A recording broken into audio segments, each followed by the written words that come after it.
প্রথম প্রশ্ন হচ্ছে, একদম প্রশ্ন, অনেকে বলেন যে মুআবিয়া রাদিয়াল্লাহু আনহু রাজতন্ত্রের প্রতিষ্ঠাতা, এই ব্যাপারে আমাদের আকীদা কি হওয়া উচিত? বিসমিল্লাহ, আলহামদুলিল্লাহ, ওয়াসসালাতু ওয়াসসালামু আলা রাসূলিল্লাহ, বাদ। প্রথমত আমরা এতক্ষণ যা বলেছি যে একজন মানুষ সাহাবীকে আমরা এই বিষয়ে কোনো আক্রমণে আনবো না, এটা মাথা রাখতে হবে।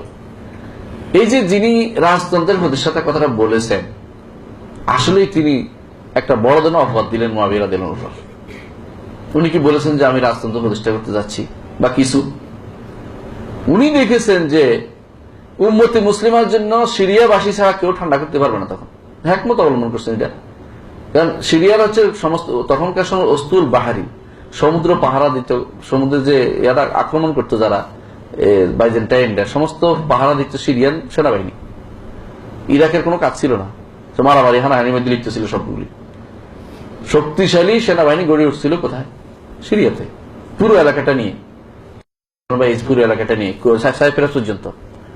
তিনি সর্বপ্রথম মুসলিম নৌবহর গড়ে তোলেন, অনেকগুলি কাজ তিনি করেছেন। তিনি দেখছেন যে উম্মতে মুসলিমার জন্য একজন কি দরকার, একটা ভালো দরকার, রাজধানী দরকার, যেখান থেকে সবকিছু পরিচালিত হতে পারে। তিনি ইজতিহাদ করেছেন। ইজতিহাদ করলে ওনারা 2 সওয়াবের 1 সওয়াব পাবেন, যদি ভুল হয় 1 সওয়াব, আর শুদ্ধ হয় 2 সওয়াব। সুতরাং উনি রাজতন্ত্র প্রতিষ্ঠা করলেন কখনো? বলছে যে আমার পর রাজতন্ত্র চলবে, কোন আগে বলছে এটা? তো এই জাতীয় কথাগুলো যারা বলে তারা সাহাবা কেরামের উপরে অপবাদ দিচ্ছেন এবং মুআবিয়া রাদিয়াল্লাহু আনহু অপবাদ দিচ্ছেন। এইটা নিষিদ্ধ, এইটাই আলোচনা নিষিদ্ধ। এই যে আলোচনার মধ্যে এটা একটা পড়ে যে ওনাকে রাজতন্ত্র প্রতিষ্ঠাতা বলে এরপরে বই লিখবে, খেলাফত রাজতন্ত্র, কেউ বা আরেকটা লিখবে, এই জাতীয় কথাগুলো যারা লিখতে যাচ্ছে, এরা প্রকারান্তরে সাহাবাদের উপর আক্রমণ করেছে। এরা ভালো কাজ করেনি, এরা কেউ ভালো কাজ করবে না। এদের থেকে আমরা সাবধান থাকবো, বরং এই কাজগুলি যেন আর না হয়। আলোচনা যারা করবো এইগুলি আমরা আলোচনা করব না, বলে আমাদের শিক্ষণীয় কিছু নেই, আপনি শিখেন, একা একা শিখেন, আমাদের উদ্যোগে শিখার ইচ্ছা নেই, এগুলি দিয়ে কোনো কাজ হবে না। তৃতীয় জিনিসটা, আমরা ওই চ্যাপ্টার ক্লোজ করে দিলাম, আলোচনা করলাম না। দ্বিতীয় কথা, রাজতন্ত্র নিয়ে খুব বাড়াবাড়ি হচ্ছে।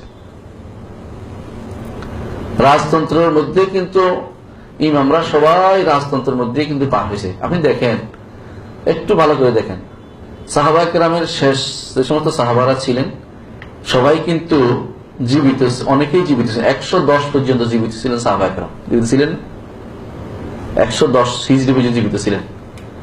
মুআবিয়া রাদিয়াল্লাহু আনহুর পরে কত বছর? 60 থেকে 110, আরো 60 বছর সাহাবায়ে কেরাম জীবিত ছিলেন। তারা তো একটা কথাও বলেন না এই ব্যাপারে। কোন সাহাবী থেকে আপনি একটা বাণী পাবেন? তাহলে আপনি কেন এটা নিয়ে এত বাড়াবাড়ি করতেন? শুধু শুধু রাজতন্ত্র রাজতন্ত্র রাজতন্ত্র আপনি কি করেছে? আপনি কি চাচ্ছেন? ওইটা কি হচ্ছে? আপনি তো ঘুরে ফিরে গণতন্ত্রের কাছে যাচ্ছেন, কুফরিদের কাফেরদের কাছে যাচ্ছেন। আপনার সেই গণতন্ত্রের মধ্যে কতটুকু শুদ্ধ আছে আপনি চিন্তা করে দেখেন তো। আপনি রাজতন্ত্র নিয়ে বাড়াবাড়ি। ইমাম আবু হানিফা রাহমাতুল্লাহ আলাইহি তিনি যখন ইমাম, তখন কি খেলাফত ছিল নাকি?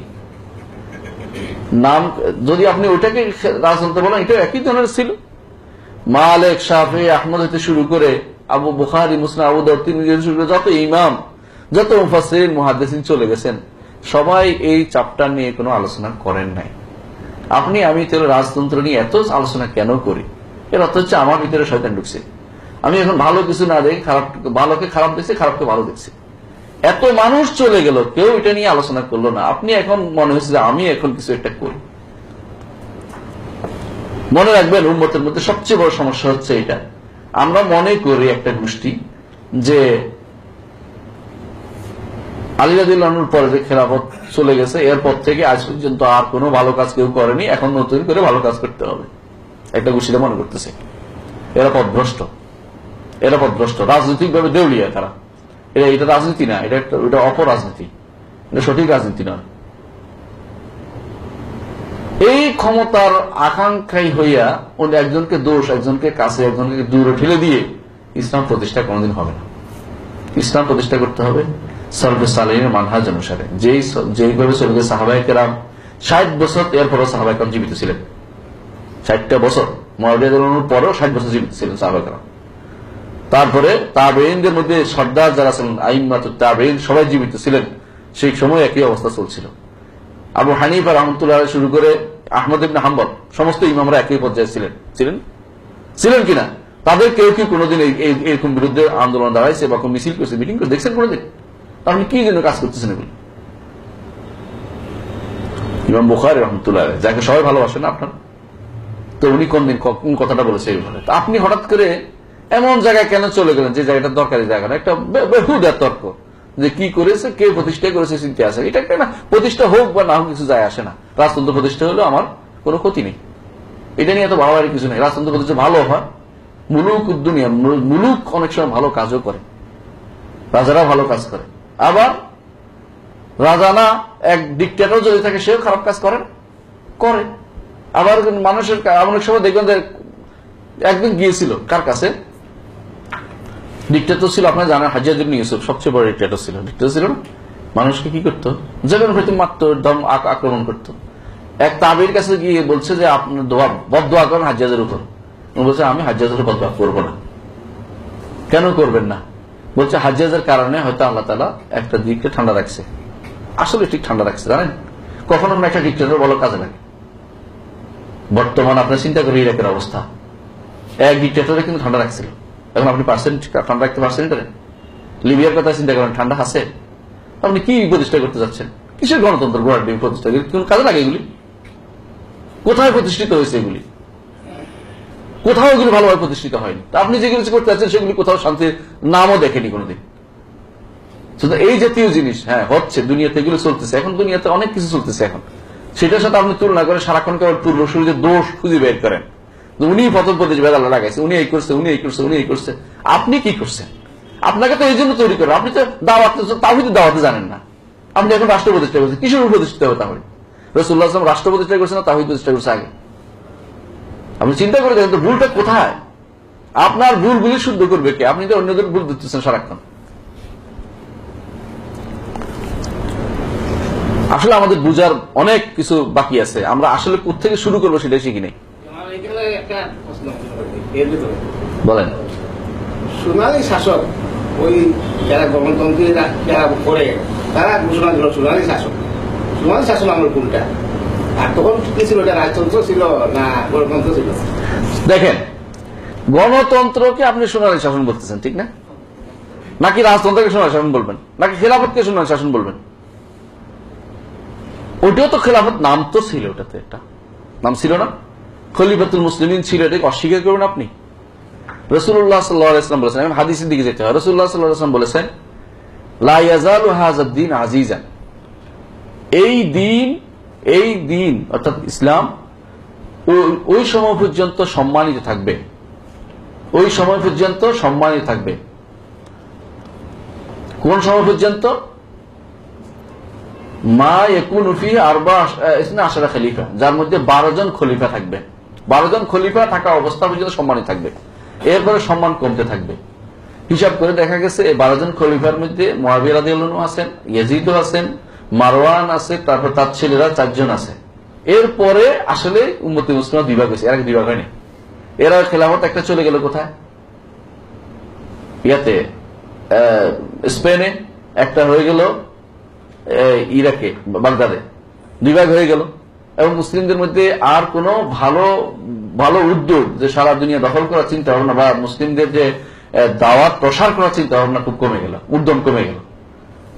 হাদিসটি ভালো করে চিন্তা করে দেখেন, তাহলে আপনি বুঝবেন যে এদেরকে খলিফাই বলতে হবে আপনাকে, ওদেরকে রাজতন্ত্র বা গণতন্ত্র কোনো না করে। যে শব্দটি ব্যবহার করেন, শব্দটি আপনি ব্যবহার করেন, মা দাওয়া ফি ইসনা আশারা খলিফা।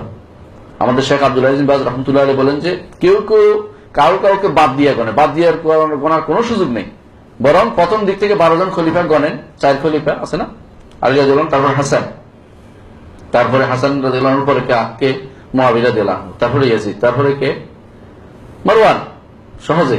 তারপরে কে 4 কয়জন হইল? 12 জন গুনতে পারবেন একদম। দেখবেন 12 জনের শেষ হয়েছে ওমর ইবনে আব্দুল আজিজ এসে। ওমর ইবনে আব্দুল আজিজ রাহমাতুল্লাহ এসে 12 জন শেষে। এরপরে আর এদের মধ্যে ভালো কিছু হয়নি, এটাই বাস্তব কথা। এরপরে আকীদাগতভাবে বিনষ্ট হয়েছে মানুষ সবচেয়ে বেশি।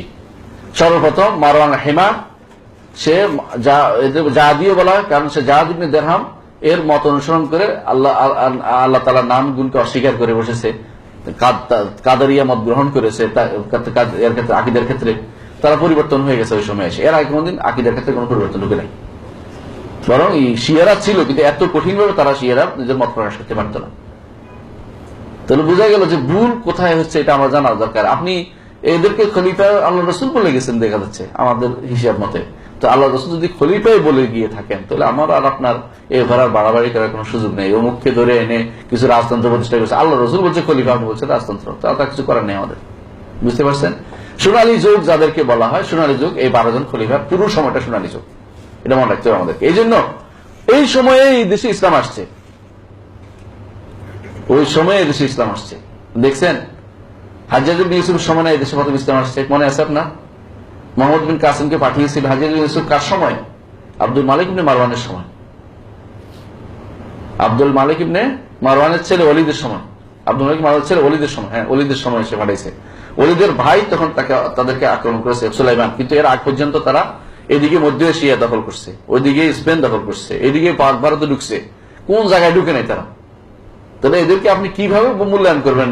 এদের কর্মকাণ্ড যদি মূল্যায়ন করবেন, আপনি সারাক্ষণ বসে আছেন একটা শব্দ নিয়ে, শব্দের এটা নাম দিবেন, কি নাম দিবেন, যা ইচ্ছে তা নাম দেন, কিন্তু এটা আসলে একটা অবশ্যই তারা খলিফা ছিল এবং খলিফার মতো কাজ তারা করেছে।